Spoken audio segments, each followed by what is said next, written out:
Toque, toque, toque, toque, toque. Olá.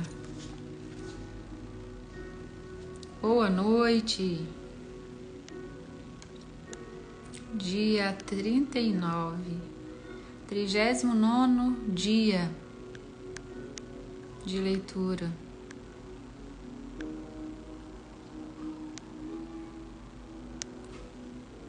Leitura de uma vida com propósito.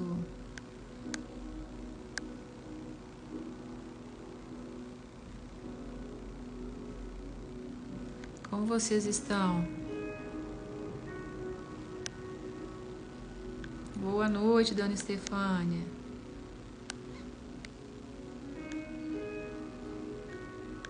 A senhora localizou o livro da senhora? A senhora falou que já tinha lido. Chegou a localizar ele aí, Dona Estefânia?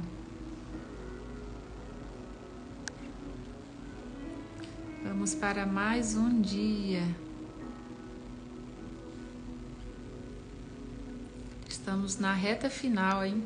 39, 40, 41, 42. Hoje e mais 3 dias. Com os seguidores fiéis aí, hein? A senhora é um deles. É uma delas, né? Vamos lá para mais um dia? Estamos na reta final para finalizarmos. Ah, que bom. Eu vou deixar depois gravado no YouTube com os dias certinhos. E se quiser fazer a leitura novamente com ele, é bom que vai tendo apoio visual e auditivo também, não é? Vamos lá? 39º dia, equilibrando sua vida. E como a gente precisa desse equilíbrio, não é? Vivam com o devido senso de responsabilidade, não como homens que não conhecem o significado da vida, mas como aqueles que o conhecem. Está em Efésios 5:15. Não permitam que os erros dos maus conduzam vocês pelo caminho errado e façam vocês perderem o equilíbrio. 2 Pedro 3,17. E aqui fala da importância, né, dos nossos líderes. E a gente tem vivido, né, essa época. Todas as vezes que vem esses exemplos, né, de liderança, eu lembro do nosso atual presidente. E grandes coisas o Senhor ainda vai fazer, não é? Bem-aventurados os que vivem em harmonia, pois sobreviverão a todos. Uma das competições das Olimpíadas de Verão é o pentátulo, composto de 5 modalidades: tiro, esgrima, equitação, corrida e natação. O objetivo do pentatleta é vencer todas as 5 provas, não apenas uma delas. Sua vida também é um pentátulo, com 5 propósitos que devem ser mantidos na mesma proporção. Esses propósitos foram praticados pelos primeiros cristãos em Atos 2, explicados por Paulo em Efésios 4 e exemplificados por Jesus em João 17, mas estão resumidos no grande mandamento e na grande comissão de Jesus. Essas 2 declarações resumem todo este livro, os 5 propósitos de Deus para a sua vida. E quais são eles? Vamos a eles. Ame a Deus de todo o coração. Você foi formado para o prazer de Deus, então seu propósito é amar a Deus por meio da adoração. Segundo, ame o próximo como a si mesmo. Você foi formado para servir, então seu propósito é demonstrar amor às outras pessoas por meio do ministério. Vá e faça discípulos. Você foi formado para uma missão, então o seu propósito é compartilhar a mensagem de Deus por meio do evangelismo. 4. Batize-os. Você foi formado para fazer parte da família de Deus, então o seu propósito é se identificar com a Igreja do Pai por meio da comunhão. 5. Ensine-lhes todas as coisas. Você foi formado para se tornar semelhante a Cristo. Então, o seu propósito é amadurecer por meio do discipulado. Então, são 5, né, os propósitos de Deus para nós. Número 1, amar a Deus de todo o coração. Amar o próximo como a si mesmo. 3, fazer discípulos. 4, batizá-los. 5, ensinar todas as coisas. Então, aquilo que a gente aprende, nós temos a obrigação de repassar àqueles que ainda não têm esse conhecimento. E a gente chama isso de transbordo, não é? Na nossa linguagem, Dona Estefânia. E aqui eles falam, né, que é amadurecimento. Quando a gente transfere o nosso conhecimento a pessoas que ainda não tiveram esse entendimento. Eles chamam isso de amadurecimento, né, que é o discipulado. Um compromisso sério com o grande mandamento e com a grande comissão fará de você um grande cristão. Manter os 5 propósitos em igualdade não é nada fácil. Todos tendemos a exagerar nos propósitos que nos despertam maior paixão e a negligenciar os outros. As igrejas fazem a mesma coisa, mas você pode manter sua vida equilibrada e estável, juntando-se a um grupo em que haja incentivo mútuo à responsabilidade, de modo que você possa avaliar regularmente sua saúde espiritual, registrar seu progresso em um diário pessoal e transmitir o que aprendeu a outros. Essas 4 atividades são importantes para que a vida seja dirigida por propósitos. Se você deseja seriamente se manter no caminho certo, precisará desenvolver esses hábitos. E o que o autor, né, fala para nós é que a gente precisa ter uma vida intencional, uma vida consciente daquilo que a gente precisa fazer. Não sair no piloto automático, né, conforme as situações que vêm exatamente para você. Muitas coisas a gente precisa ter intenção em executar, né? Precisa ter um motivo e entender que faz sentido aquilo, que é por uma causa nobre. Converse sobre o assunto com um companheiro espiritual ou no grupo. A melhor maneira de assimilar as ideias deste livro é discuti-las com outras pessoas no ambiente de um grupo da igreja. A Bíblia diz: como o ferro torna cortante o ferro, de igual modo as pessoas podem aperfeiçoar umas às outras. Tem Provérbios 27 e 17. Aprendemos melhor em comunidade, nossa mente fica mais aguçada e nossas convicções mais profundas por meio da conversação. E até para a gente ouvir a voz de Deus, né? Deus é Espírito e Ele nos fala por meio do Espírito. E na parte do Espírito, o que está ali compreendido? Que faz parte a nossa consciência, a nossa intuição e a comunhão.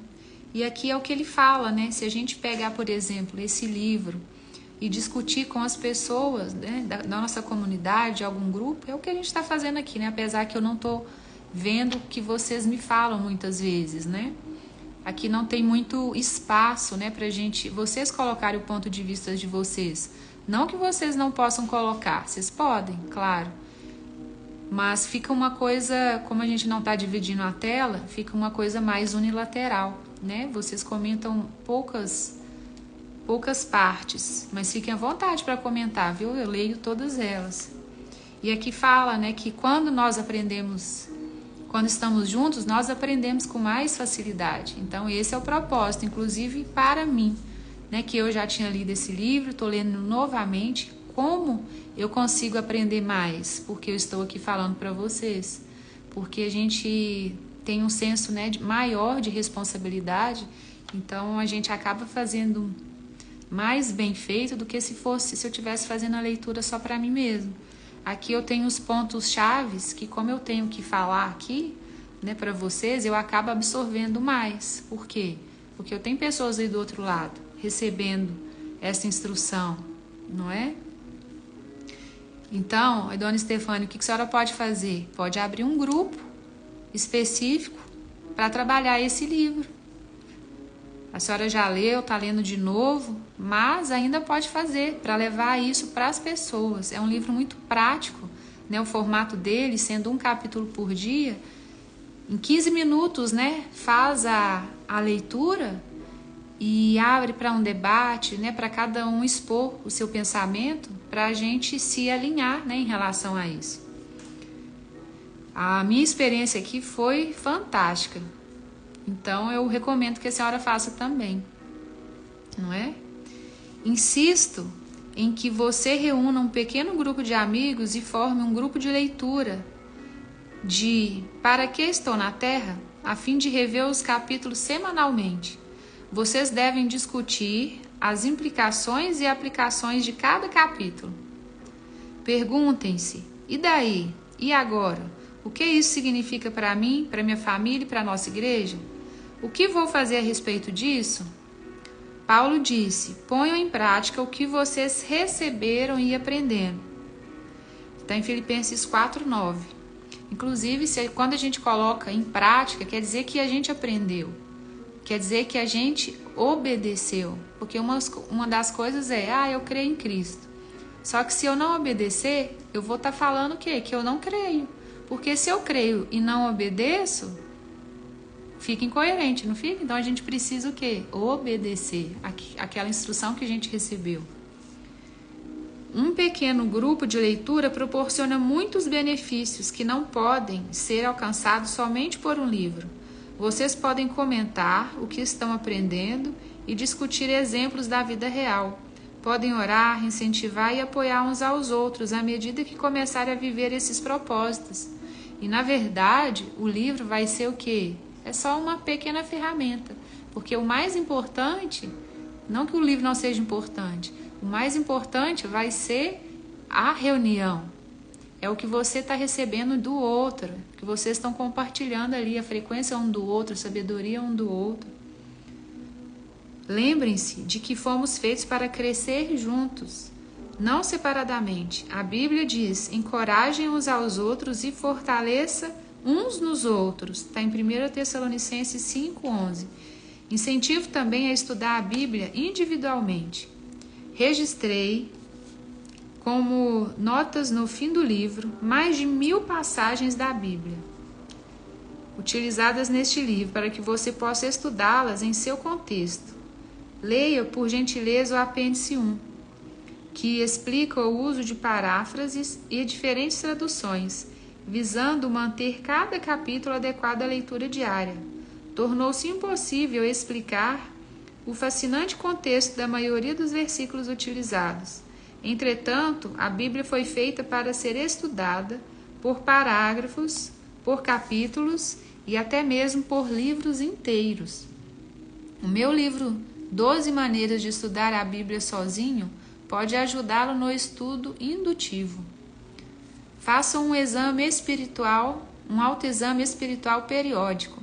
A melhor forma de harmonizar os 5 propósitos em sua vida é por meio de uma autoavaliação periódica. Deus dá grande valor a esse hábito. Somos orientados pelo menos 5 vezes nas Escrituras a verificar e a examinar nossa saúde espiritual. Ver Lamentações 3:40. 1 Coríntios 11:28 até 31, 13:5, Gálatas 6:4. A Bíblia diz, testem-se para saber se estão firmes na fé. Não se enganem, pensando que tudo está garantido. Crie o hábito do autoexame. Vocês precisam de evidências de primeira mão, não apenas de ouvir dizer que Jesus Cristo está em vocês. Façam o teste. Se o resultado não for bom, tomem alguma providência. Está em 2 Coríntios 3:5. Para manter a saúde física, você precisa ir regularmente ao médico para verificação dos sinais vitais, pressão sanguínea, temperatura, peso e assim por diante. Para a sua saúde espiritual, você precisa examinar regularmente os 5 sinais vitais da adoração, da comunhão, do crescimento do caráter, do ministério e da missão. Jeremias aconselha, vamos analisar a forma como vivemos e reorganizar a vida conforme a direção do Eterno. Está em Lamentações 3:40. E aqui é como um desenvolvimento pessoal mesmo, né? A gente faz lá a roda da vida para saber em que área que a nossa vida está em defasagem. É fazendo o quê? Colocando luz naquelas áreas para que a gente possa estimulá-las, né? Naquelas áreas que estão mais carentes. E aqui é a mesma coisa. Na nossa área espiritual, a gente precisa colocar a luz e entender onde está falho, onde eu preciso melhorar, onde eu preciso investir, né? Em que área? Seja na adoração, no crescimento do nosso caráter, da comunhão, no ministério e nas missões. Qual dessas áreas elas estão mais defasadas umas das outras? Porque às vezes você faz missão, mas às vezes não faz adoração, né? Às vezes você tem um ministério onde você serve, mas o seu crescimento de caráter ele não está compatível. Então é preciso que a gente jogue luz, faça esse autoexame, né, de reflexão para entender qual a área que está em defasagem, né, nessa relação espiritual. Na igreja Saddleback, desenvolvemos uma ferramenta simples de avaliação pessoal que tem auxiliado milhares de pessoas a permanecer no propósito de Deus. Você ficará surpreso ao ver como essa pequena ferramenta o ajudará a alcançar o equilíbrio para uma vida saudável e de crescimento. Paulo disse que a ideia entusiástica do início seja igualada pela ação realista de agora. Está em 2 Coríntios 8:11. Isso mesmo, Nath. Anote seu progresso em um diário. Quem fazia diário aí? Eu fazia. Contava tudo que acontecia no dia, até se comprava uma bala. A melhor forma de consolidar o processo no cumprimento dos propósitos de Deus para a sua vida é mantendo um diário espiritual. Não se trata de um registro dos acontecimentos, mas das lições de vida que você não gostaria de esquecer. Exemplo, quais as suas experiências, aquilo que Deus tem falado para você diariamente, né? O autor fala para que você anote nesse diário espiritual, para que você não se esqueça. A Bíblia diz, é fundamental que nos apeguemos com firmeza ao que ouvimos, para que não nos desviemos. Está em Hebreus 2:1. Podemos nos lembrar do que registramos. Muitas vezes é difícil esquecer aquilo que Deus já falou para nós, não é? A gente lembra aí das primeiras experiências que a gente teve com Deus, a gente não esquece. Mas, diante, né, de muitos acontecimentos, e isso vai sendo motivado, né, em nós, ativado, o autor pede que a gente faça um diário espiritual. E eu vou fazer. Pegar um caderno e deixar só para aqueles discernimentos específicos. Interessante que foi nesse domingo, né? Eu pedi uma palavra para Deus e eu estava arrumando a cozinha e eu falei, Deus, me dá uma palavra sobre, né, o que a gente está vivendo. Foi antes, né? Foi antes de sair de casa, foi pela manhã. Então Deus me deu Mateus 22:1. E aí o número é autossugestivo, né? Mateus 22:1. Falava da parábola de um casamento de um filho do rei, onde o rei estava preocupado porque ele tinha tinha convidado, né, as pessoas para o casamento do seu filho, só que as pessoas não foram. E aí no meio do caminho ele ia chamando todo mundo, né, para esse casamento, para que aquele casamento não fosse um desastre, vamos falar assim, né? Sem convidados. E aí no final da palavra, né, em Mateus 22, falava lá no finalzinho que as pessoas não receberam, né, do banquete. Mas aí concluía como: muitos são chamados, poucos são escolhidos. O chamado é para muitos, mas para escolher, para ser escolhido, basta um posicionamento nosso, né? Deus escolhe todos os seus filhos, Ele cria, né, os filhos. Só que se esses filhos não se escolhem no Pai, eles vão ficar fora do banquete. E ali o rei, ele deu oportunidade para os convidados, mas os convidados, eles não quiseram ir, eles foram fazer outras coisas. E eu não lembrava exatamente dessa parábola, eu lembrava da frase, né? Muitos são chamados, poucos escolhidos, usa até muito, em algum contexto, né, diferente. Mas eu não lembrava exatamente que a história era essa, que era sobre os convidados da festa. E tem muito a ver com o que a gente tem vivido, né? As pessoas escolhendo um lado e deixando um outro, escolhendo a maldição ao invés da bênção, escolhendo estar fora da bênção do Senhor. E que nós possamos manter, né, nesse lado de convidados dele, possamos aí sentar à mesa com ele, na presença dele, para receber o banquete dos céus. Então, eu vou começar o meu caderno falando dessa experiência que eu tive, que eu pedi um versículo, né, para Deus, e ele me deu Mateus 22, a partir do 1, aí eu fui até o final da parábola. E teve muito aprendizado, porque eu fiquei questionando, né, por que as pessoas, né, estão cegas. Foi essa a palavra que ele me deu. E eu vou começar a escrever esse caderno. Que susto! O próprio livro, né, que a gente escreve, ele é um acontecimento, né, relacionado a esse diário. E aqui o autor vai escrever sobre isso. Por exemplo, conforme a orientação do Senhor, Moisés manteve um registro de progressão deles. Número 33:2. Não lhe deixa contente o fato de Moisés ter obedecido à orientação de Deus de registrar a jornada espiritual de Israel? Se ele fosse preguiçoso, seríamos privados das poderosas lições de vida do Êxodo. Embora seja improvável que seu diário espiritual venha a ser tão amplamente conhecido quanto o de Moisés, ele ainda é importante. Na NVI lemos: Moisés registrou as etapas da jornada deles. Sua vida é uma jornada, e uma jornada merece um diário. Espero que você, tendo uma jornada diária por propósitos, escreve sobre as fases de sua jornada espiritual. Não anote apenas o que for agradável. A exemplo de Davi, registre suas dúvidas, temores e lutas com Deus. As maiores lições vêm do sofrimento, e a Bíblia diz que Deus mantém um registro de nossas lágrimas. Ver Salmo 56:8. Sempre que ocorrer problemas, lembre-se de que Deus os utiliza para cumprir todos os 5 propósitos em sua vida.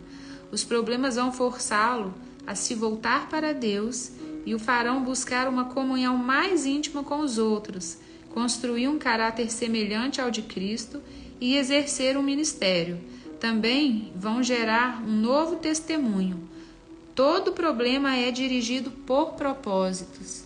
Então, muitas vezes, né, a gente acha que estamos passando por dificuldades, mas é ali que o Senhor falará conosco, né, no vale que Ele trabalhará em nós. Bem no meio de uma experiência dolorosa, o salmista escreveu: que isso fique escrito para que os nossos descendentes saibam o que o Senhor Deus fez e para que o louvem aqueles que ainda vão nascer. Olha aqui o poder da escrita, né? Para quem nós vamos deixar os nossos manuscritos? Está em Salmo 102:18. Você deve às futuras gerações a preservação do relato de como Deus o ajudou a cumprir os propósitos dele neste mundo. Trata-se de um testemunho que continuará a ser dado muito tempo depois que você estiver no céu. Então aqui, o que eu aconselho? De acordo com o que a gente foi despertado, né, pelo autor, a escrever. Transmita aos outros aquilo que você sabe. Se você quer continuar crescendo, a melhor forma de aprender mais é transmitir o que já aprendeu. Quem abençoa os outros é muito abençoado. Quem ajuda os outros também recebe ajuda. Está em Provérbios 11, 25. Quem passa adiante suas impressões obtém ainda mais de Deus. Agora que você compreende o propósito da vida, é sua responsabilidade levar adiante essa mensagem. Deus o está convocando para ser seu mensageiro, como lembra Paulo. Agora quero que você diga essas mesmas coisas a seguidores que possam ser designados para transmitir isso aos outros. Está em 2 Timóteo 2,2. Neste livro, passei a você o que aprendi com outras pessoas sobre o propósito da vida. Agora chegou sua vez de transmitir esses conhecimentos. Está preparado? Você provavelmente conhece centenas de pessoas que não sabem qual é o propósito da vida. Compartilhe essas verdades com seus filhos, amigos, vizinhos e colegas de trabalho. Se você der este livro a um amigo, acrescente uma mensagem pessoal na página da dedicatória. Quanto mais você sabe, mais Deus espera que você use tal conhecimento para ajudar os outros. Tiago disse: qualquer um que sabe o que é certo a fazer e não o faz está pecando. Tem Tiago 4,17. Então, aquilo que nós somos omissos, a fazer, nós estamos pecando também. O pecado não é só aquilo que a gente faz de errado, mas é não fazer também. O conhecimento aumenta a responsabilidade. Transmitir o propósito da vida, porém, é mais que uma obrigação. É um dos grandes privilégios de nossa existência. Imagine como o mundo seria diferente se todos conhecessem seu propósito. Paulo disse: se você ensinar essas coisas aos outros seguidores, será um bom servo de Cristo. E aí eu te pergunto, você está sendo um bom servo de Cristo Jesus? Você está transbordando? Você está ensinando aquilo que você já aprendeu para eles? Todo aquele conhecimento que você já adquiriu com suas experiências, você está transmitindo? Porque a palavra fala, melhor é dar do que receber. Mas mesmo que a gente dê, nós vamos receber mais. Tudo é feito para a glória de Deus. O motivo que nos leva a transmitir o que aprendemos é que tudo será para a glória de Deus e o crescimento do reino. Na noite anterior à crucificação, Jesus disse ao Pai: eu te glorifiquei na terra, completando a obra que me deste para fazer. Está em João 17,4. Quando Jesus orou com essas palavras, ainda não tinha morrido por nossos pecados. Então, que obra ele havia completado? Nesse caso, ele estava se referindo a algo distinto da expiação. A resposta está no que ele diz nos 20 primeiros versículos seguintes de sua oração. Ver João 17, 6, 26. Jesus disse ao Pai o que havia feito nos últimos 3 anos. A preparação dos discípulos para viver conforme os propósitos de Deus. Ele os ajudou a conhecer e amar a Deus, que fazem parte aqui da adoração, e a amarem uns aos outros, da comunhão. Deu-lhes a palavra para que amadurecessem discipulado, mostrou-lhes como servir ministério e enviou-os a pregar o evangelho, missão. Jesus é o exemplo de uma vida dirigida por propósitos e também ensinou os outros como vivê-la. Essa foi a obra que glorificou a Deus. Deus hoje chama cada um de nós para realizar a mesma obra. Ele não quer apenas que vivamos seus propósitos, mas que ajudemos outras pessoas a fazer o mesmo. Deus quer que apresentemos Cristo às pessoas, trazendo-as para a comunhão, ajudando-as a amadurecer e a descobrir como servir, e em seguida que as enviemos para alcançar outras pessoas também. Então, eu não tenho que me dar por satisfeita de estar aqui falando sobre a mensagem de Cristo. O que Ele espera de nós? O que Deus espera que a gente faça? Que essa mensagem seja levada até vocês, mas que também vocês façam isso em prol do próximo. Aí sim terá valido a pena, não é? É disso que se trata uma vida dirigida por propósitos, independentemente de sua idade. O restante de sua vida pode ser a melhor parte dela. E você pode hoje mesmo começar a viver com propósitos. Então, como a gente está lendo, né, essa mensagem hoje, que se a gente não fez isso antes, que a gente faça a partir de hoje, a partir desse momento, né, que gerou consciência em nós para que nós fizéssemos. Então, que esse despertar seja para mim, seja para você, que a gente possa levar essa mensagem, né, para que o reino cresça, não é? Finalizando o dia 39, tema para reflexão. Bem-aventurados os que vivem em harmonia, porque confiam no Senhor. Versículo para memorizar, está em Efésios 5:15. Vivam com o devido senso de responsabilidade, não como homens que não conhecem o significado da vida, mas como aqueles que o conhecem. Imagina como seria se a gente não conhecesse os propósitos de Deus para nós. Que vida que seria sem significância, não é?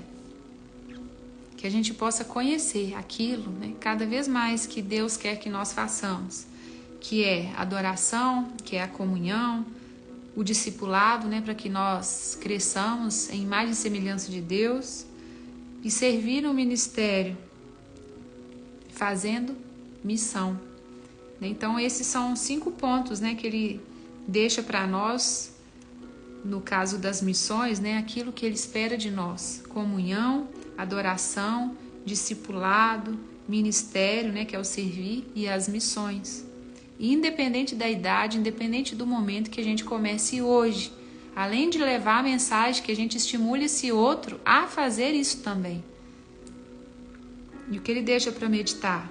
Qual das 4 atividades vou iniciar para permanecer no caminho e harmonizar os 5 propósitos de Deus para mim?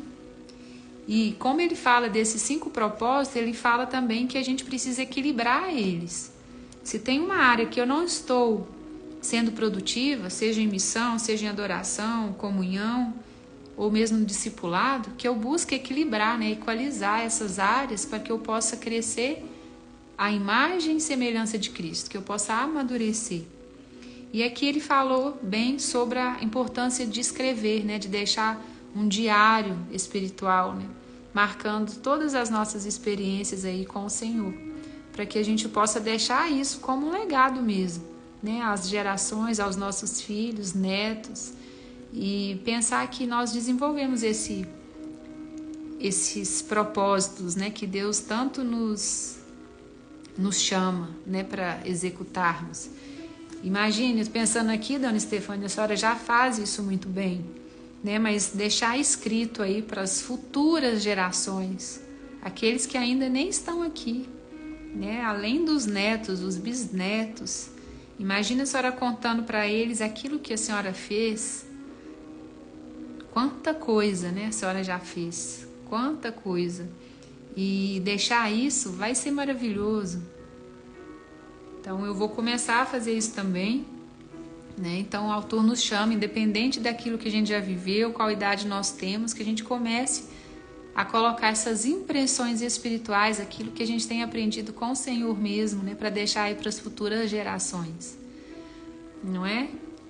E que a gente possa ativar outras pessoas também a fazer isso, não só que a gente faça, que ele espera, né, de nós, mas que nós ativemos outras pessoas, né, para fazer o mesmo. Que esse é o verdadeiro sentido da vida, ativar pessoas para esse chamado e logo deixando o seu legado. Amém? Fiquem com Deus, Carol, dona Estefânia, e comece a escrever aí o diário, hein? Depois a gente vai marcar um café com esse diário em mãos, hein? Um beijo para todas. Fiquem com Deus.